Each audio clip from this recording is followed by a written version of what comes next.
Mga kababayan, kamusta po? Si Kamanong po ay nagbabalik po muli para po makomento po sa inyo dito po sa Tambayan Makabayan. Sana po nasa maayos po kayong kalagayan mga kababayan. Magkomentuhan na po tayo.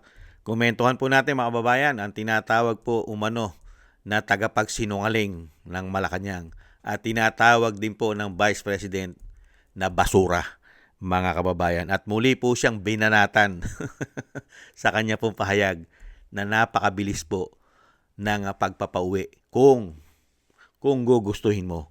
At maraming paraan dahil yan po ay nakita po natin sa panahon ni dating Pangulong Duterte.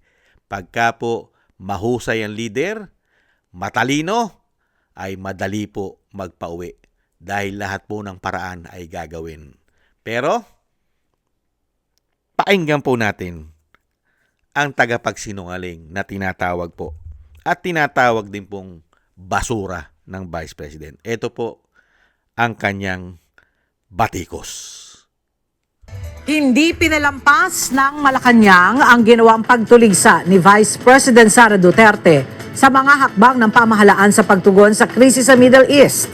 Sinabi ni VP Sara sa isang panayam na madali lang magpadala ng eroplano sa mga bansa kung saan may mga stranded na Pilipino upang sunduin ang mga ito. Ngunit ayon kay Palace Press Officer Undersecretary Claire Castro, ang pahayag ng Vice Presidente ay nagpapakita ng kawalan ng pangunawa sa mga programa at pamamaraan ng gobyerno. Unang-una po siguro at yan ang problema po sa mga hindi nag-aaral at hindi nag-iisip at hindi inaalam kung ano talaga ang programa ng gobyerno ito. Makapagsalita lamang para makakuha siguro ng mga views pero hindi po ito naaayon sa realidad. Binigyan diin pa ni Yusek Castro na ang anumang desisyong gagawin ng pamahalaan ay may batayan at hindi base lamang sa kwento. Kapag ka po ang isang leader, dapat siya ay nagbibigay ng opinion, siya ay nagsasuggest, nagbibigay ng desisyon ayon sa katotohanan, ayon sa facts, ayon din sa mga sitwasyon at ayon sa mga kondisyon ng mga stakeholders. Hindi po ayon lamang sa iisang kaibigan. Dahil kung dyan po magagaling ang iyong desisyon, malamang lumibwak ang buong Pilipinas kung puro kaibigan, chismis lang po ang ating mamasihan ng desisyon. Diba mga tambay? Kaya nga po ligwak ng ligwak ang bansa dahil sa napakaganda po ng mga desisyon ng Malacanang. Hindi po ba? Kaya nga po lahat po sila'y nakinabang ng mali-maleta ayon po sa mga Marines dahil po sa napakaganda po nila na mga desisyon. Nakita nyo po, bagsak ang bansa sa napakaganda po nilang programa. Bagsak At sa napakaganda po nilang desisyon. Maganda ang sitwasyon ba ng bansa? Bagsak ang ekonomiya, baon sa utang, naghihirap ang mga Pilipino kahit tataas ang mga bilihin. At ngayon ay patuloy na naman tumataas dahil po sa digmaan sa giyera. At ang Vice President, hindi po bobo, hindi po tanga. Hindi ba mas nakakahiya nga ang presidente ngayon? May krisis ang bansa. Napakaraming mga Pilipino naipit. Hanggang ngayon hindi nakakauwi. Nasaan ang Pangulo? Nasa ibang bansa. Nakita niyo po? Kasi po, kailangan po, mga kababayan, nasa plano. Kailangan po kasi pinagpaplanuhan yan. Di po ba? Kaya nga wala ang Pangulo May krisis ang bansa. May digmaan. Napakaraming naiipit na mga Pilipino. Wala ka sa bansa mo. Kasi nasa plano po yan. Mga kababayan. Ganyan po katatalino. Mga kababayan. At napakatalino po ng tinatawag na basura ng Vice President. At tinatawag din po di umano na tagapagsinungaling ng Malacanang. At hindi po bobo at tanga ang Vice President. Lalong-lalo po mga Pilipino. Dahil kailan lang po, ilang panahon lang ang nakalipas, nakita at nasaksihan po ng mga Pilipino na ganyan din po ang pangyayari. Nagkaroon din po ng ganyan sa panahon ni dating Pangulong Duterte. Pero hindi po ganyan ang ginawang aksyon. Ubod ng bagal! Ubod ng bagal. Di po ba? Grabe rin po ang digmaan nung panahon ni dating Pangulong Duterte dyan sa Middle East. Pero lahat ng asset ng gobyerno, hanggat lahat ginagawa niyang pamamaraan. Kaya nga'y sinasabi po ng Vice President, kung gusto, may paraan. Di po ba? Lahat gagawin mo pamamaraan pagka gusto mo tumulong sa mga Pilipinong naiipit sa digmaan. Dahil nangyari po yan, nagawa po ni dating Pangulong Duterte yan. Lahat ginamit niya. Mga eroplano, pinadadala niya. Hindi po ba? Pinadadala niya mga eroplano, mga barko, pati nga mga cruise ship. Umaarkila hanggat maaari, aarkila siya ng cruise ship. Hindi po ba? Lahat ng pamamaraan, gagamitin mo ang asset at pera ng bayan. Bakit ngayon hindi magamit? Dahil wala na bang pera ang bayan? Ubos na ba ang pera ng bayan? Nailagay na ba sa mga maleta? Kaya maghihintay na lang tayo ng commercial flight? Uuwi ang mga Pilipino sa commercial flight? Binabatikos na nga kayo ni Tulfo eh. Di ba ni Montulfo, dahil yung anak niya naipit din sa Dubai? Naipit din yung anak ni Tulfo at nagtatanong nga. Nagtatanong ano ang programa ng gobyerno. Di po ba si Montulfo, noong nakaraang linggo, binabatikos po sila. Nagtatanong dahil walang programa. Kaya nga po itong mga kababayan, ano aasahan mo sa tao, sa gobyernong ganito? Sige nga, may aasahan ka ba? Maiuwi lang ang Pilipino? Mauuwi lang OFW? Pagbangkay na? Pero pagka buhay, napakabagal na solusyon mo?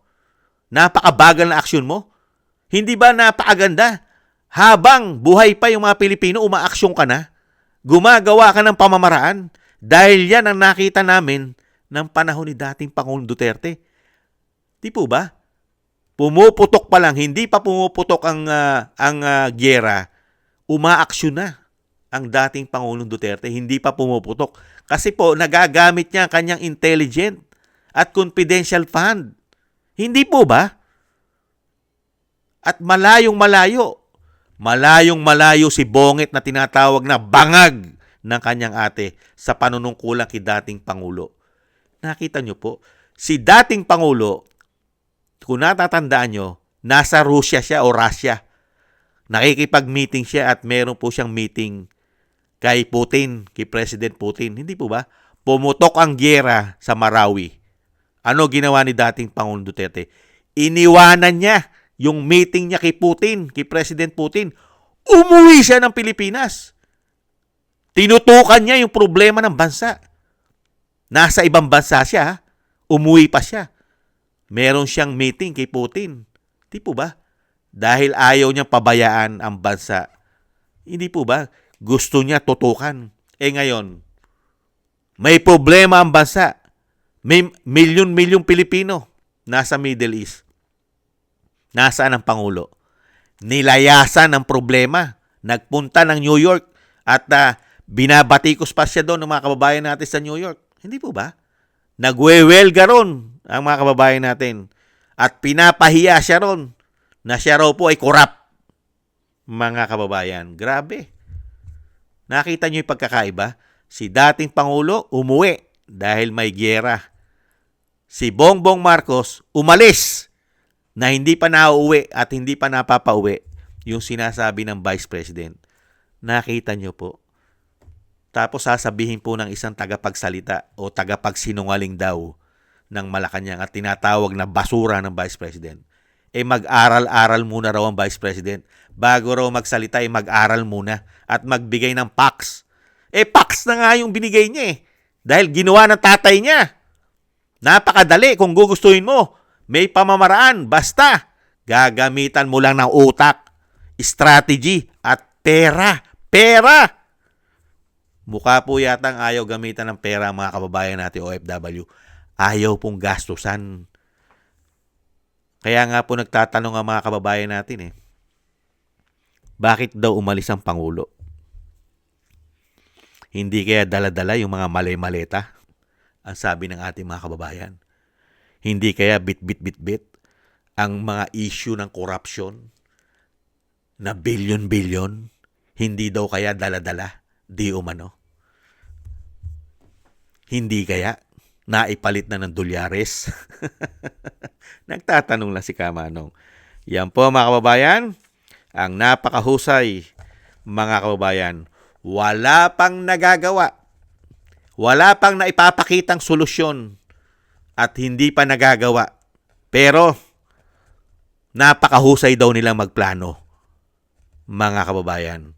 Kaya nga po yung sinasabi ng ating mga matatanda, di ba? Aanin mo pang damo kung patay na ang kabayo. Ganyan po yata ang gusto nila eh. Patay na ang mga Pilipino, saka iuwi. Ganon po ba, mga kababayan? Pambihira, unbelievable. Maraming salamat po sa gusto po ng ating Tambayang Makabayan sa YouTube at TikTok. At ganon din po sa ating mga subscribers at sa patuloy po nagsusubscribe. Mabuhay po kayo. Thank you po. At ganon din po mga kababayan sa ating pong mga sa ating pong mga kababayan nagko-komento. Thank you po sa inyo. Sa inyo po mga komento, like and share. Thank you po. At maraming salamat din po sa mga nagbibigay po ng tulong at biyaya. Maraming salamat po kay Mila Yi, kay Tatay Nick ng Canada, kay Eric Hershaw ng Canada, kay Annie Jo, ako si Pilam, kay Balance Vision TV, Gay at Shena, Jesus Valdepena, Kingston ng Hong Kong, Jake Yahut ng California, USA, Gina Ray ng Berlin, Germany, Julieta Silona ng Sydney, Australia, Baby Roman at Ate Isa ng Cagayan. Thank you po sa inyo at ingat-ingat po kayo lalo-lalo po sa inyo pumapagawa.